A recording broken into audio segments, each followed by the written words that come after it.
Boys and girls, it's time for science story time. Today we're going to be talking about sorting. And first I have a book for you called The Button Box. And it's about a little boy who likes to play with his grandmother's button box and sort the buttons in it. It's by Margarette Reid and it's illustrated by Sarah Chamberlain.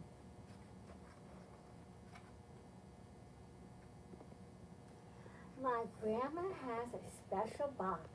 I like to play with what's inside.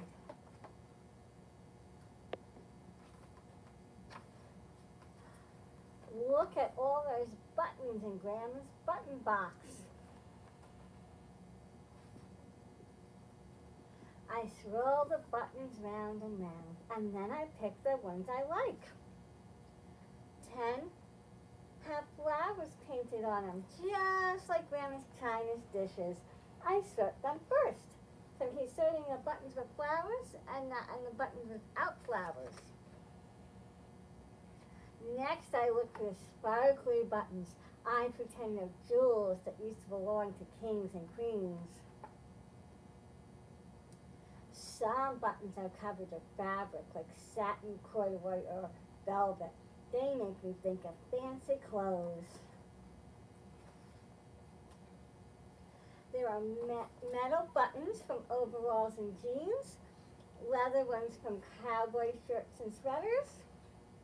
Grandma says the small ones came from shoes worn long ago.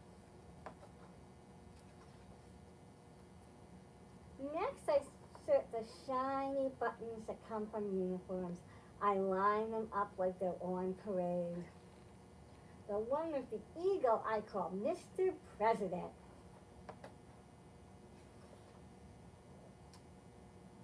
I pull out all the pearly ones and make a rainbow pattern.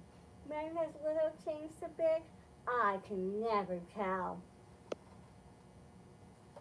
Some buttons have four holes.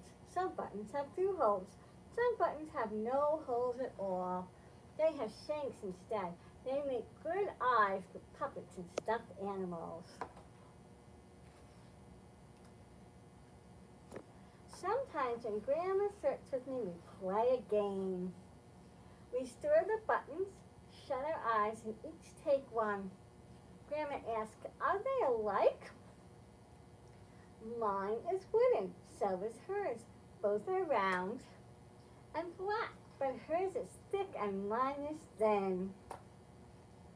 She puts my button on a string, whirl it around, she says. The string twists up, I pull the ends. We listen to it hum.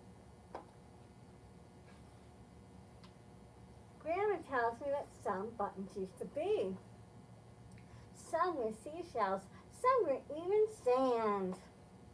Big furnaces heat the sand until it melts. When it cools, it's glass. Deer shed their antlers every year and grow new ones in the spring. I like buttons made from their old horns. When it's time to put the buttons back, I pretend I'm very rich, counting all my gold. I like the way they sound, clickety-tackety, falling through my fingers into the box. Then Grandma puts the box away till it will wait for the next time I play with buttons.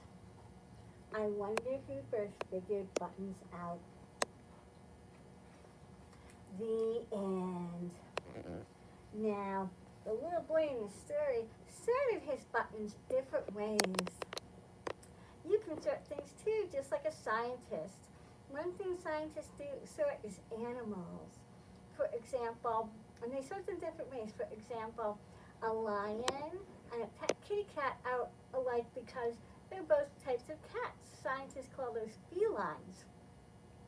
And wolves and a pet dog are alike because they're both types of dogs. Scientists call those canines. So that's sometimes scientists sort like that, the type of animal they are, the species. And sometimes scientists will sort them a different way. For example, the pet cat and the pet dog are alike because they are animals that live with people. scientists call those domestic animals, and the wolf and the lion are alike because they're wild animals. So if you have stuffed animals or toy animals at home, you can sort them different ways like a scientist. But today I'm going to sort coins. I have an egg carton that I'm going to use to put my coins in to make it so they don't move around so much. So if you have an empty egg carton at home, maybe a grown-up will let you use that to sort them. But you don't have to. If you want to sort just on the floor, you can. I'm going to sort coins. And I'm going to start by sorting them by color. So I have some coins that look kind of silvery, and I have some copper-colored coins. So this coin is silvery, this coin is silvery, this coin is copper, and this coin is copper. And now I have one in each section, and if I show you, if I hold them up from each section, I have different colored coins. I could sort them by size, too, by the dull ones and the shiny ones, how they feel. I could close my eyes and touch the rims. There's lots of ways to sort coins and lots of things in your home you can sort. I hope you find some things to sort and you have fun sorting. Bye, boys and girls.